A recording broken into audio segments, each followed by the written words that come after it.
Ang mabuting balita ng Panginoon ayon kay San Lucas. Isang araw ng pamamahinga, naparaan sina Jesus sa triguhan.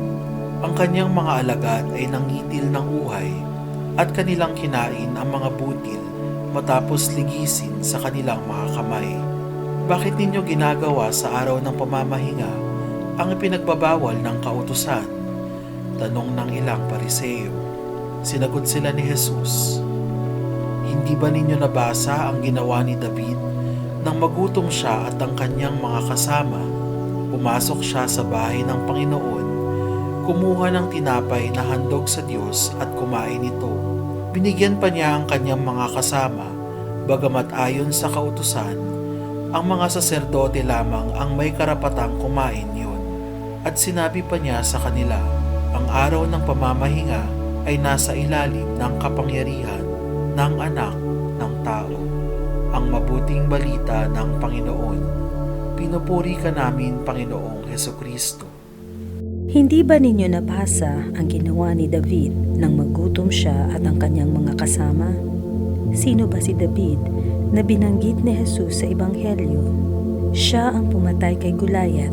Siya ang hari ng Israel na pumalit kay Haring Saul.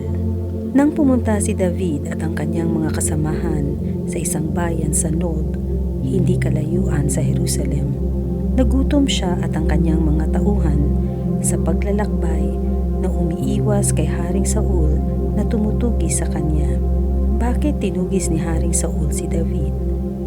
Sapagkat gusto niyang patayin sa paniniwala na aagawin ni David ang trono. Ngunit maliwanag sa mga pangyayari na walang hangad si David na agawin ang trono kay Saul. Kaya patuloy siyang tumatakas pag tinutugis siya ni Saul. Bilang tao, nagugutom din si David at ang kanyang mga tauhan.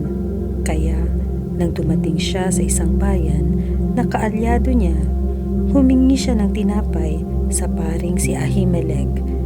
Ngunit ang tinapay ay nakalaan lamang para sa mga pari. Ito ay tinatawag na Holy Bread. Dahil gutom sila, binigyan sila ng pari. Si Kristo ang Most Holy Bread na tinatanggap natin sa Holy Communion. Siya lamang ang nakakapapawi ng gutom ng ating kaluluwa.